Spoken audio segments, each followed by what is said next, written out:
Their romance is forbidden from the beginning. They loved each other enough that he was willing to sacrifice his career because he knew he could get fired for that.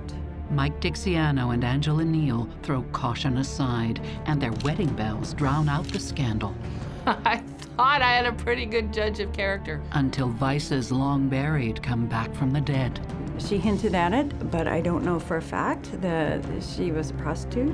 There were some skeletons in his closet for sure. And demons from the past push one of them over the edge. It makes me sick to my stomach. How could somebody do that to somebody they supposedly love? Love may be blind and marriage bliss, but divorce is murder.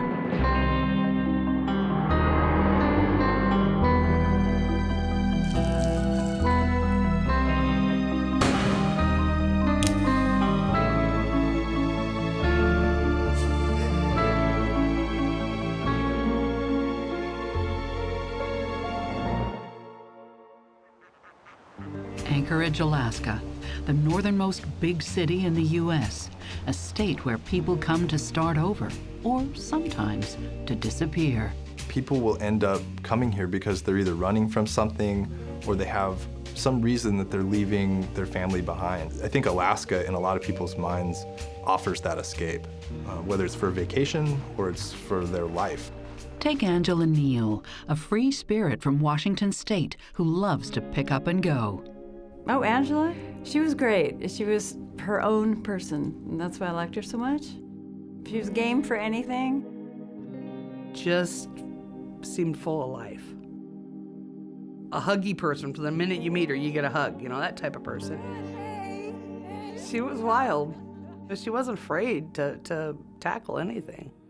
Always in search of the next big adventure, Angela first comes to Alaska to work on a cannery boat. She also worked on crab boats in Dutch Harbor. You know, the deadliest catch type, that's what she did. She loved life. She loved it. Angela's very tough, in more ways than one. She was weathered. She looked like she had seen a lot. Angela, you know, touched on it, that she had had drug issues. Not to mention 4 ex-husbands and a drinking problem. She's been in and out of jail and mental health facilities. I know she was bipolar.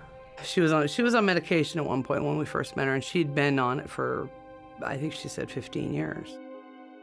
But for what she'd gone through, she was still just a beautiful person inside. She was who she was, and she wasn't sorry about it. Now, at the age of 40, Angela wants to keep her demons at bay.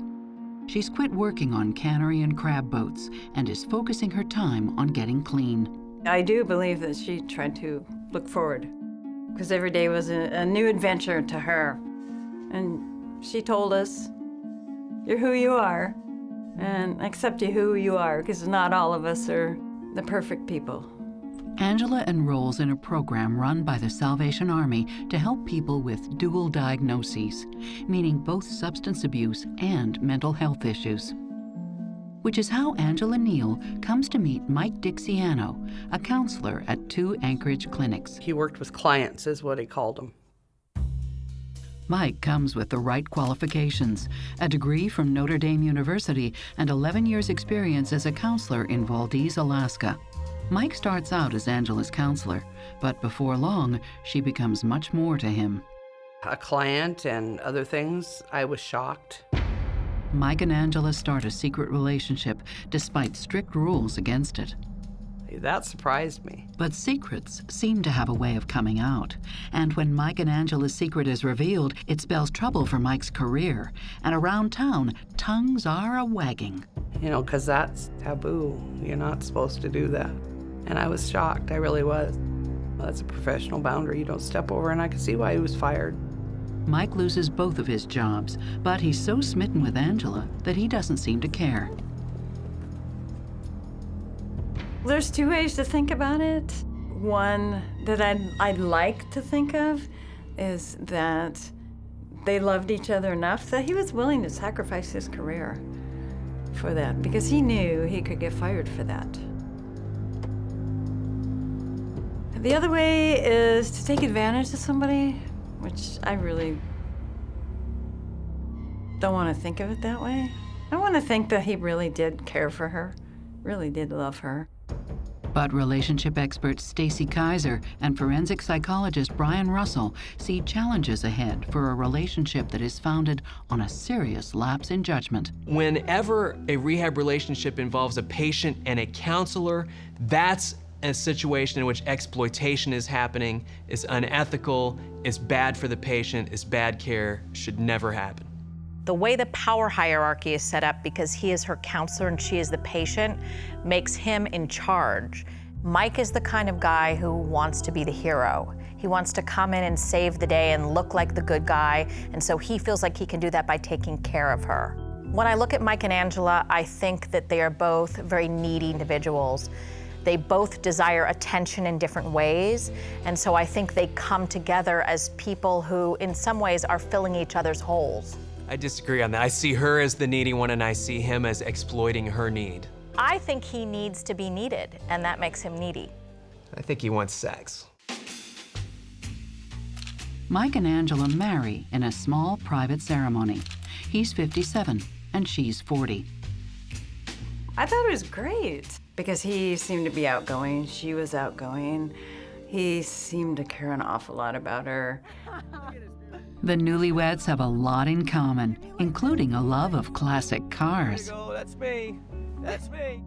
He and Angela were in this Corvette club here in Anchorage. They also joined the 49th State Street Rodder Car Club with her good friend, Kelly Scheitenhelm. During car shows, we would register people, and her and I would have the best fun. And we'd run around and make fun of all the, the Ford guys or the Chevy guys. Yeah. Angela loves to show off her blue Corvette called the Blue Lady. Oh my, that was a pretty Corvette. And that was her baby. That was her baby. They fit really well together. Mike and Angela also love to travel, and on one memorable trip to Hawaii, he helps her realize a lifelong ambition. Her dream was to swim with dolphins. So Mike had taken her to Hawaii, and she got to swim with the dolphins, which is totally awesome. So it's a special place for them. She loved dolphins. She had them all over the house. She also loves dogs, and when Mike's basset hound dies, it's not long before they look to adopt a new one. They adopt a puppy from Nancy and her then-husband Curtis, who live in Soldotna, Alaska, a few hours' drive from Anchorage. We had a litter of basset hounds. She climbed on the dog bed and sat with the dogs on the dog bed. She was in love. I think they spent 4 hours there, and then they took Peyton home. New basset hound Peyton becomes part of the family. She loved her bassets and she loved her dolphins. I felt really good, my dog, going to these people. The new family thrives until Mike and Angela find out that neither of them are who they say they are. It was just a lifestyle that could not be explained. She's been arrested for prostitution. He's going to confront her crack dealer and he's guns. It started to look shady. Mike Dixiano is fired from 2 jobs as a counselor in Anchorage, Alaska, for his forbidden romance with patient Angela Neal. But by late 2006, the scandal has pretty much blown over, and the couple is happily married. Just 1 month after they wed, Mike and Angela move out of their modest house into a much larger home on Lake Ridge Circle. The couple is living surprisingly well for 2 people who aren't working. Mike seemed to start spending the money on a variety of different things.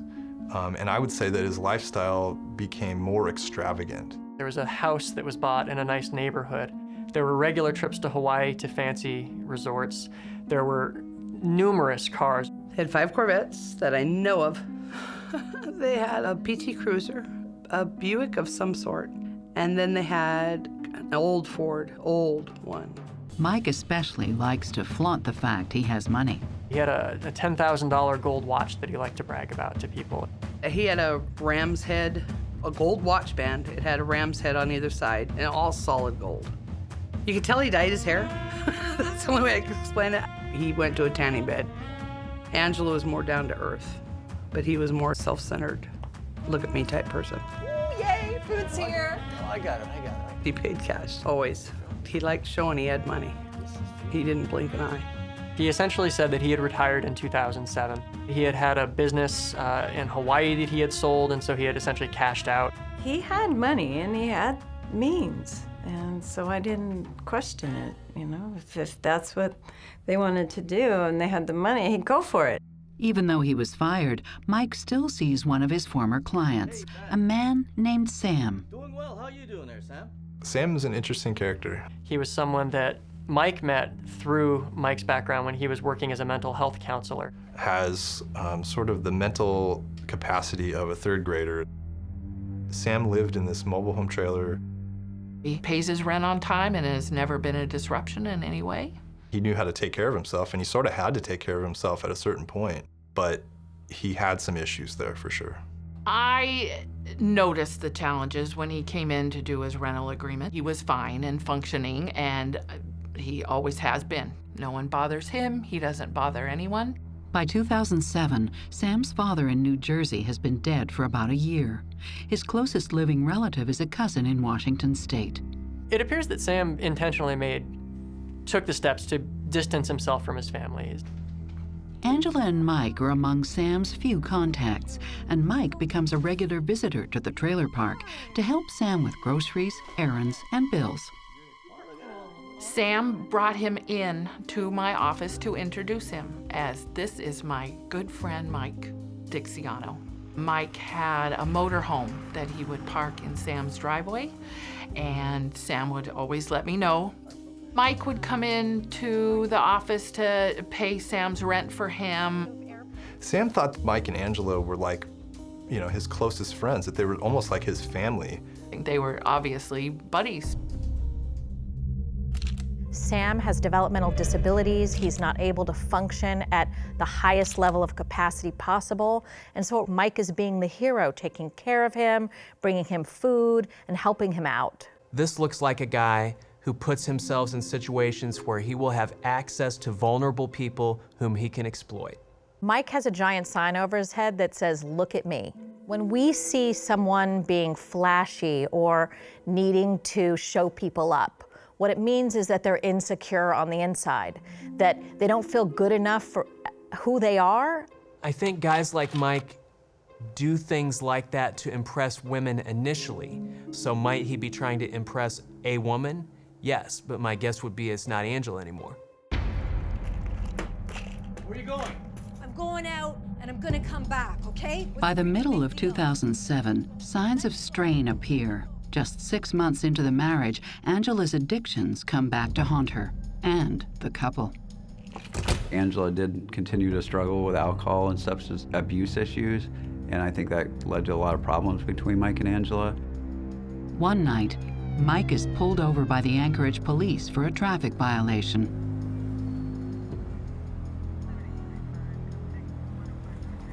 Looking for my wife. He explained that he was trying to find Angela, and ultimately they smelled alcohol on. Mike stated to the officers that he was attempting to follow his wife Angela. That Angela had been smoking crack for the last 3 days, and she was on her way to the crack house, and he was trying to find out where that was. He appeared to be agitated and angry at Angela. Mike was arrested for DUI. Subsequent to his arrest, a search was conducted of the vehicle he was driving, and 3 handguns were found under the rear seat of the vehicle. The guns are seized, but Mike gets off with a slap on the wrist. Perhaps the officer sympathizes with the fact he has a drug-addicted wife. Angela, however, is arrested several times in the coming months. I think there was a DUI arrest. There were theft arrests for shoplifting. She's been arrested for prostitution. He's going to confront her crack dealer, and he owns guns. It told a lot of her demons. You know, you can't go through the hell that she did in her younger years and adult life and not have them. But is Mike trying to stop Angela's downward spiral or help it along?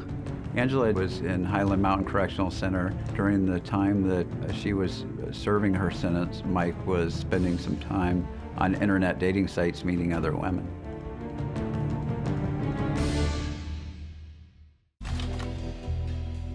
By 2008, Mike Dixiano's wife Angela has been arrested for prostitution on at least 2 occasions, and she's believed to be abusing both drugs and alcohol.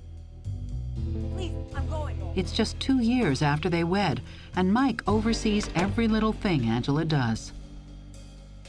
Mike's daughter Whitney told us that her dad was controlling over Angela. I remember we went shopping one time and he had given her $25 to spend. She didn't have her own bank account. She didn't have her own credit card or debit card. She didn't have her own money. She didn't have her own vehicles in her own name. She didn't have a cell phone that was in her own. Everything that she had was paid for by Mike. If she wanted something, it was no. But yet they still went on their Hawaii trips. They still, bought cars. Mike even keeps cash in a safe in the house, but doesn't let Angela have any access to it. She was really living, with her hand out to Mike to have the lifestyle that they had. She didn't have any control over that money whatsoever. He controlled every bit of it. Friends and family believe Mike is trying to protect Angela from her self-destructive impulses. At that time, that's what I thought. Because he really harped on that. She's got mental issues, she's got emotional issues. He really talked about that a lot. And I think that was his justification to us, why he controlled her the way he did. I'm gonna be back in a second, okay? I just gotta get something in the car. There was a record of, and a report made that Angela had pawned his watch, his gold watch. If Angela needed money, she would have to ask Mike for money. And if Mike didn't give her money, Angela would have to go out and get money the only way she could. That might have been a way for her to get around Mike to get to whatever substance she wanted to abuse. Thank you so much. Bye.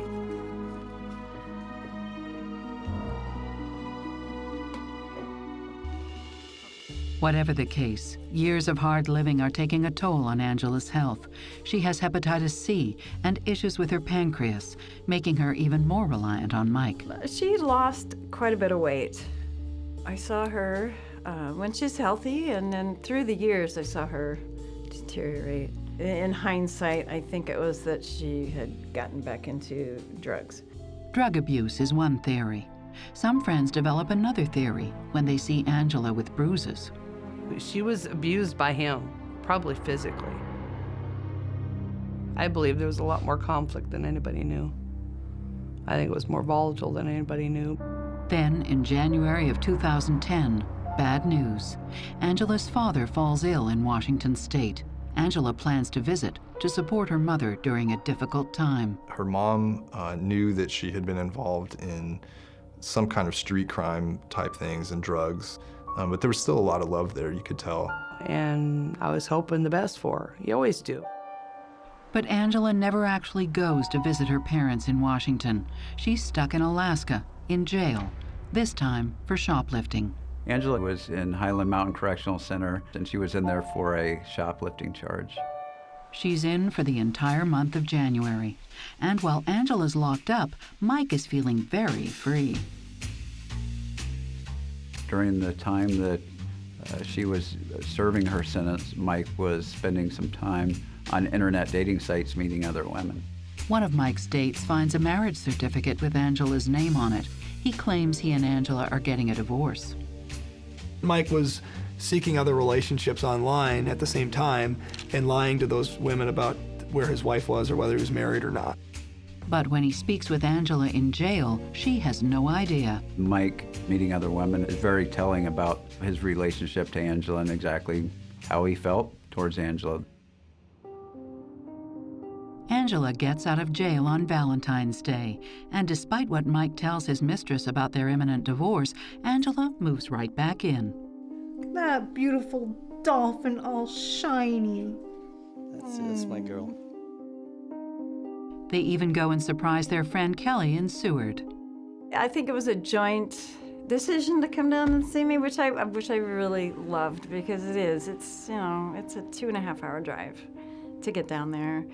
But whatever she wanted to do, he would, try to find a way to make it happen. They came down and they knocked on the window. They knocked on my door. She said, "Surprise!"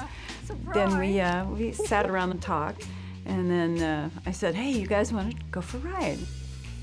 We had a great time, and he said, "I'm doing this for her, for Angela, because she really wanted to do this." We're coming back, and Mike received a call on his phone.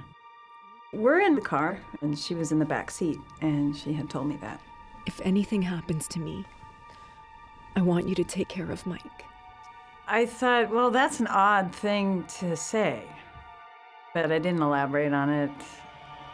We drove out to Escalating, and that was the last time I saw her, was then. When I look at Angela and Mike's relationship at this point, I see a path to destruction. Healthy relationships require both participants being interested in and capable of nurturing one another, helping one another get through life. Most husbands are not pleased by the idea of their wife out there prostituting herself, or even just committing infidelity without there being a monetary component to it. A lot of people would wonder how Angela and Mike could still be together after all they've been through. And to me, the answer is that they really have a codependent relationship. They need one another. There is some sort of sickness that is fed between each other, and they thrive on that. Yeah, I agree. I think it's hard for most of us to relate to the level of drama that exists in a marriage like the Dixianos. And there's a strange twist psychologically with these two, because part of what I believe they're attracted to in each other is that they accept each other for who they are. And that makes them feel a sense of comfort, even though it's dysfunctional comfort. 2 months after Angela gets out of jail, she and Mike drive to Soldotna, Alaska, to visit their good friends, Nancy and her husband, Curtis. Anchorage and Soldotna are about 150 miles apart, so they would come down and visit. The visit quickly gets out of hand. And I don't know what happened on the way down to Soldotna, but something happened coming down to Soldotna that night, because she was completely out of character. That was the night where things kind of got haywire for Angela. For starters, Angela has decided to stop taking her meds because she doesn't like how numb they make her.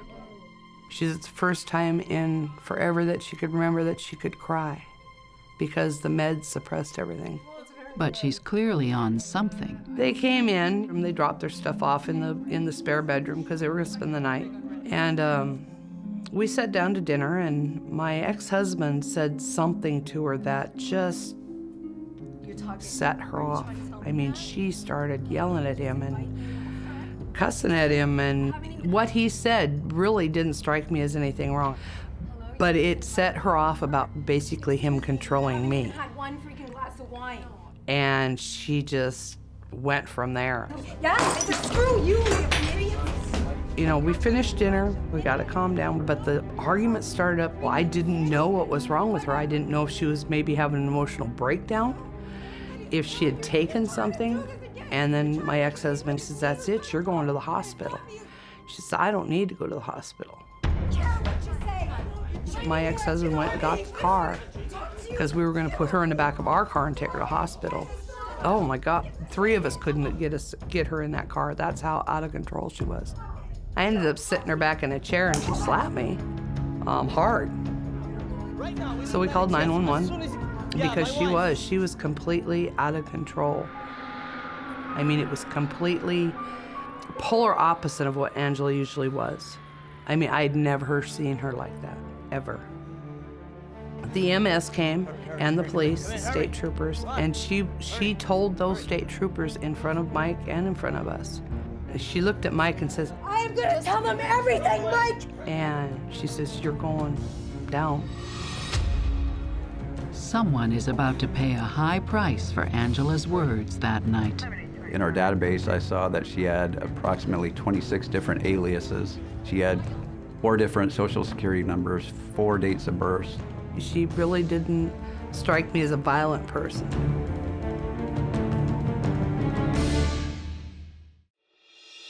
Angela Dixiano threatens to expose her husband, Mike Dixiano, in front of Alaska state troopers.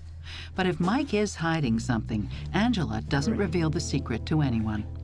They took her to the hospital, and Mike came back to the house, and we told him, don't bring her back here, because I didn't want her in the house at that point, because she actually spooked me. Angela spends the night in the hospital. while Mike stays with their friends, Nancy and Curtis. And she was released the next morning. Mike picked her up. Back in Anchorage a few weeks later, Mike has upsetting news. They were splitting up. He said they were splitting up. They're getting a divorce. She is on her own. I gave her some money. She's getting an apartment here in Anchorage. I was hoping she'd call. She had a cell phone. It was shut off. She wouldn't answer on her Facebook. I wasn't sure if, there was drug issues again or what was going on. When you look at Angela's outbursts and the threat that she made to expose Mike's secrets, it is cause for extreme concern about whether there is something there of substance to be exposed. On the other hand, people who are in the throes of active substance abuse and mental illness do make statements like that. I think Angela reached her breaking point. She's unhappy, she's in an unhappy relationship, and despite the fact that she is dysfunctional and using drugs, she wants a happy life and she wants a way out. Weeks go by, and friends and family don't hear a peep from Angela or Mike. But that changes in June, 2 months after Angela's night in hospital, when Mike calls Angela's mother, Kathy, in Washington State, with tragic news. Angela got back on drugs, and it cost her her life. He told her mother over the phone that she had died, that she had died of organ failure related to her drug abuse. Died from pancreatic cancer, just like Patrick Swayze died. Angela's mother posts an obituary. Angela Dixiano is dead at just 44 years old. She still loved Angela quite a bit, her mother did, but she had kind of given up on her, I think, and hearing that she had died wasn't a huge shock to her. The obituary runs in the local paper in Electric City, Washington, so none of Angela's friends in Alaska see it. They learn about Angela's death abruptly, online. Through an email. I learned it through an email. I had sent them an email and said, well, I haven't heard from you guys in a while. I want to know if you guys are doing okay. And that's when Mike, over an email, said that Angela had passed away. One of my first reactions was, I hate cancer. It sucks. It's taking all my friends, my family, and it won't stop. I was sad. I was so sad. Some of Angela's friends organize a memorial at Point Warrenzoff in Anchorage.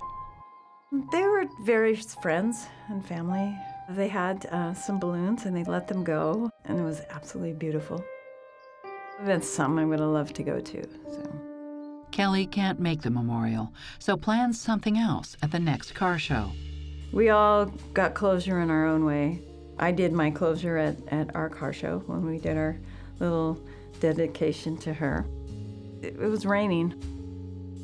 I parked my car, and Mike had told me the day before that he was going to bring down Angela's car, and I said, well, I'd love to have Angela's car next to mine. The two kids. It was nice. I found a poem, and I found 2 pictures of Angela, and I made a frame. And I presented it to Mike, and he cried. And I gave him a hug, and he gave me a hug, and it was very, very emotional. But soon, Mike moves on. He comes down, and he had met this woman, and they were going to go to Hawaii. I thought it was a little soon, but Alaska's a different place. It gets lonely in the wintertime if you don't have somebody to talk to. And you can only talk to a dog so much. But some say Mike's moving too quickly. This was probably 6 months later, and we were at a car show at Mirror Lake. Somebody announced over the loudspeaker that Mike was going to get married. Congratulations to Mike Dixiano and Coco on their engagement. I remember me and a couple other people, we were sitting there by our cars, and we just looked at each other and went, okay. We were just shocked, pretty much. But then I thought, well, Angela did say, if anything happens to me, make sure that Mike goes on with his life. I said, okay. A lot of people wondered how Mike could move on so quickly in his personal life after losing Angela. And what I would say is that he had detached himself from her a long time ago. He had already moved on emotionally, and so once she was out of the picture, it was very easy for him to switch to someone else. I think when you look at Mike's behavior towards Angela and his behavior toward things, it looks to me like he's actually more attached to his Corvettes than he is to Angela. I think it's very strange that Angela died so quickly after their breakup. She had wanted out of that relationship, and so she was finally free. She was given an opportunity to go be and do whatever it was that she wanted to do. And so it makes me wonder why it would have happened so suddenly. Now, she did have a history of substance abuse. She did have a history of mental problems. Had she supposedly committed suicide, had she supposedly overdosed, then it might have been an explanation. I think a lot of people think to themselves, what reason would Mike have to lie? I mean, in some ways, he presents himself as such a good guy. He was a rehab counselor. He helped someone with special needs. All of these things can lead a person to believe that he's truly a good person and there would never be foul play. Mike may have moved on, but not everyone in her life is able to do so. I had already left Alaska when my ex-husband, out of the blue, he calls me and tells me, he says, Angela's not dead. So several months had passed, but Kurt became more suspicious as he communicated with Mike because it just didn't add up for him. Nancy's ex-husband, Curtis, files a missing persons report with the state troopers in Soldotna 6 months after Angela's death. I don't want to really speculate on why Kurt waited so long to make the phone call between April and December. My ex-husband's kind of, you would say, has a paranoid personality. He doesn't take everything at face value. Just something wasn't right. Him and Mike had gotten into a little tiff over emails, and Mike got pretty volatile in the emails and basically, in a roundabout way, threatening him. And it concerned my ex-husband enough that he made sure the doors were locked and the guns were loaded. And that's when he started thinking, just something's not right.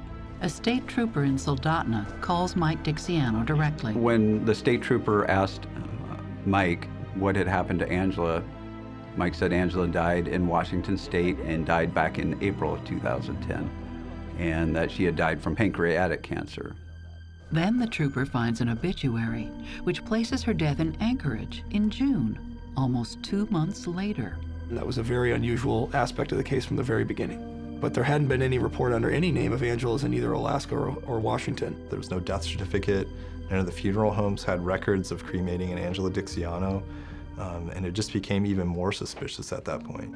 2 conflicting reports of Angela's death, one in Washington State and one in Alaska, but neither version can be confirmed by official sources.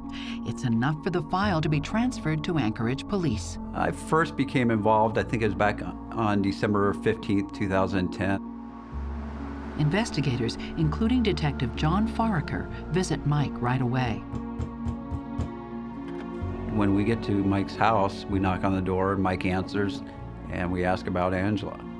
And Mike says, well, I just got to tell you, I made the story about Angela's death up. Mike says, in fact, Angela is very much alive, but has fallen off the wagon hard. He told them that his explanation to her mother, Kathy, was to protect Kathy from the emotional hurt that would come if Kathy knew that Angela had returned to a life of drugs. It's very unusual that someone would die and we wouldn't know about that. Angela's situation was a little different, however. She had a sort of a vagabond existence. She'd been married approximately 5 times. In our database, I saw that she had approximately 26 different aliases. She had 4 different social security numbers, 4 dates of birth. So I realized at that time that it was going to be difficult. If she truly did just want to disappear, it was going to be hard to locate her. Mike said that Angela was tired of living in Alaska, he was tired of being in their relationship, and she wanted to leave. But there's more to the story, and while Mike doesn't know it, he's about to give police their first big lead. Mike said that Angela asked for some money because she didn't have any money and she needed money to leave. The detectives followed up on this sort of walkaway story by asking where the money came from. Mike said reluctantly that he took $5,000 out of a safe that they had in the house. And another $5,000 from a bank account that he had locally. She literally walked out of the house, and that's the last he saw of his wife. And that really opened the door up for the rest of the investigation. The door isn't just open. Soon, it's blown away. Mike was arrested back in the early 80s for a felony theft. And I've been sitting behind that desk for a long time, and I thought I had a pretty good judge of character. Angela Dixiano is reported missing 6 months after her obituary is published. The report prompts police to obtain a warrant to look into her husband Mike Dixiano's bank accounts to see if he actually gave her enough cash to go off-grid, as he claims she did. They also run a background check on him, but when they go digging into Mike's past, they find a lot more than they bargained for. Mike was arrested back in the early 80s for a felony theft. The charge? Embezzling money from a construction company where he used to work. There's a reason they didn't find it right away. Mike Dixiano changed his name from William Michael Dix, D-I-X, to Dixiano. Is if someone was to just do a Google search or search criminal records for someone under the name Dixiano, the name Dix wouldn't really mean anything. So in a way, he was able to distance himself from the past that he had in the 80s. The next bombshell, when police gain access to Mike's bank accounts, is even more explosive. Mike had an account in his own name, and also that he had a joint account with Sam. Sam is Mike's former client and current friend who lives humbly in an Anchorage trailer park. We found out that Sam was the beneficiary of a multi-million-dollar trust fund. His father was a wealthy physicist, and when he died, he left this fortune for his son. There was over $3 million in the trust account. Never would have thought it in a million years. No vehicle, no trappings, just very simple guy. Sam, yeah, hold on for a second. Sam has full access to those millions after the death of his father in New Jersey in 2006. What's a trust fund? William Michael Dix, D-I-X, decided the day after Sam's father died to change his name to Dixiano. So it seemed pretty clear that it wasn't just a coincidence that he changed his name the next day. They learn that Mike and Angela's house on Lake Ridge Road was bought with Sam's money, then signed over to Mike. Mike convinced Sam to sign over power of attorney, which basically meant that Mike could do anything. He could access bank accounts, he could make purchases in Sam's name. I don't think Sam really understood what power of attorney meant. An initial lump sum of $600,000 disappears in months, and in 2010 alone, there are 5 subsequent deposits of $20,000 put into Sam's joint account. Within days, sometimes hours, that money is transferred into Mike's private account and withdrawn. That money was then used to buy cars, to buy artwork for the house, to fund trips to Hawaii. He was going tanning every other day or so. He had an expensive gym membership that he was using. He was getting his hair done at a high-end salon on a weekly basis. Over 22 cars were bought and sold in the time from when he started controlling Sam to the point at which this investigation was concluded. When investigators meet Sam for the first time, he tells them Mike is a great friend whom he trusts with his life. Sam knew that there was money. He didn't know where the money was going. And what Mike had told him was that the trust fund that had been established for Sam wasn't willing to provide money to Sam, and Sam believed that he needed Mike's help to get that money.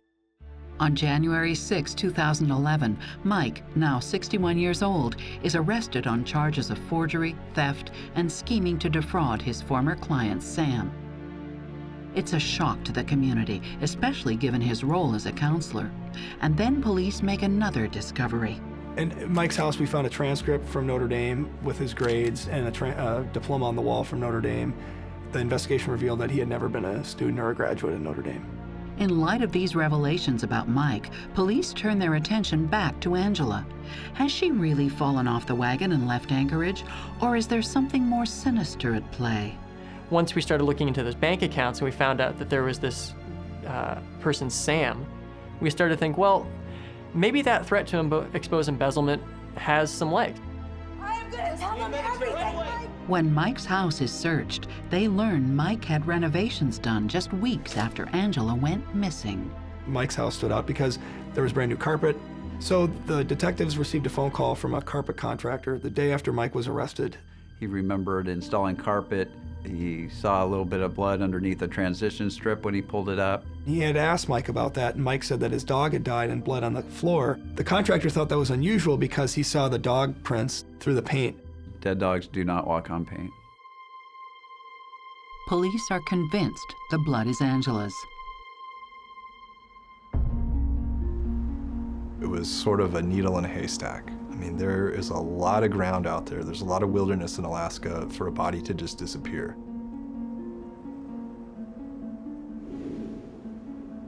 There are obviously raging glacial rivers, the ocean's next door. There are big mountain passes where bodies could be dumped.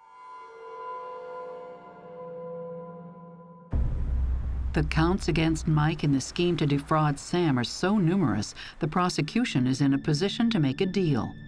They offer Mike a lesser sentence if he fesses up and tells them where to find Angela's remains.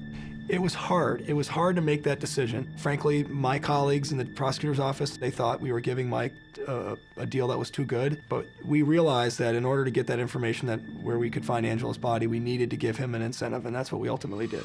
Detectives say Dixiano's wife, 44-year-old Angela Dixiano, went missing last April after she threatened to expose her husband's ongoing fraud scheme.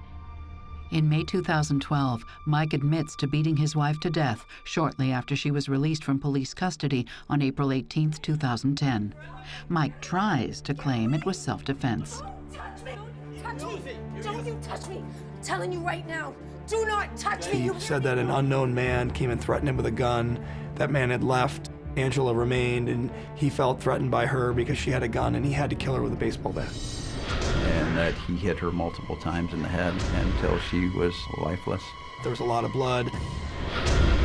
She was gasping for breath. He got down and continued to beat her after she was down on the ground. He was really creating the self-defense scenario, and his attorney really had to intervene with him and explain to him that he was required to accept responsibility. His plea eliminated his ability to claim any of those defenses, and his attorney had to point out to him that at a certain point she was down on the ground and that he continued to strike her, well after the point that any reasonable person could have been a threat to Mike. It's obvious that Angela did know that there was a crime being committed. It's obvious that she, to some extent, benefited from that she lived off the proceeds of it. What's also obvious is that she had no control over this. Mike controlled all the money. He controlled the money, and that's how he controlled Angela. But police and prosecutors believe when Mike started to mistreat her, she became increasingly vocal in her threats. Until he silences her forever. Angela's threat was, "You son of a bitch, I'm going to expose the embezzlement." And that was really important because it created a motive for Mike to kill Angela. The haircuts, the tanning, the fancy dinners, the telling people he was a successful businessman who had cashed out, telling people that he traveled at the exclusive resorts in Hawaii on a regular basis, having the expensive cars, being in a car club. He liked people to think that he was a high roller. He liked to live that way, and he didn't want to give that up. To keep that lifestyle, to hang on to that control that he has over Sam, is the reason that he killed Angela. Mike told us that he actually kept Angela's body out in the garage for a couple days before loading her up into the back of the PT Cruiser. He said he didn't get that far, and he ended up just pulling off on the side of the road and dumping her off sort of a steep embankment and then watching her slide down into a resting place in some trees.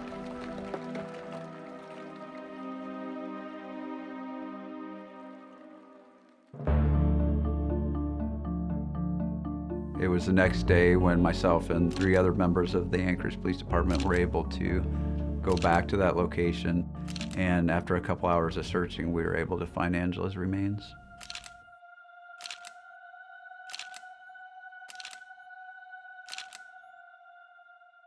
I think Mike had constructed a house of cards, and Angela, despite all of her difficulties and problems in life, had the power to bring it down. Mike had a lot to lose. If Angela really told the world everything she knew, he could have ended up in jail. There's no doubt in my mind that the way that Mike chose to kill Angela was filled with rage. He didn't just want her gone, he wanted her suffering, and he wanted to make good and sure that she was dead. Premeditation doesn't have to mean that the person sat there for 6 months and picked the exact place, the exact time, the exact manner of death. Premeditation can mean that Mike sits there and hears Angela threaten to expose his crimes, and in the next 3 seconds decides that he's not gonna let that happen. Mike looked like a good guy. I mean, he was literally the ultimate wolf in sheep's clothing. Everything from the outside looked like he was an upstanding, kind, and caring person. On the inside, fraud, lies, and deceit. Mike is ordered to pay restitution to Sam to the tune of $5 million. I never got the impression that Sam cared about the money. It was the betrayal of the friendship that hurt him the most. And the newspaper kind of made it sound like, how did this guy not know that this was going on? Sam is not a fool. Mike was very, very good at what he was doing. Eventually, a DNA test confirms the blood found in the Lake Ridge house is Angela's. And in the autumn of 2012, William Mike Dixiano, 63, is convicted of theft and second-degree murder and sentenced to 20 years in prison. It was brutal. It had to be terrifying for Angela. It makes me sick to my stomach. How could somebody do that to somebody they supposedly love? It was devastating. It hurt. It hurt. I hate him. I hate him. He's a murderer. He's a convicted murderer, and he will be for the rest of his life. They say he may die in prison. To me, that still does not make it okay. All the stuff that happened to her, she was still a beautiful person inside. She had a heart of gold.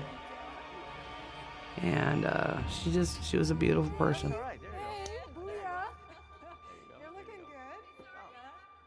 Yeah, I really, really miss her. I do.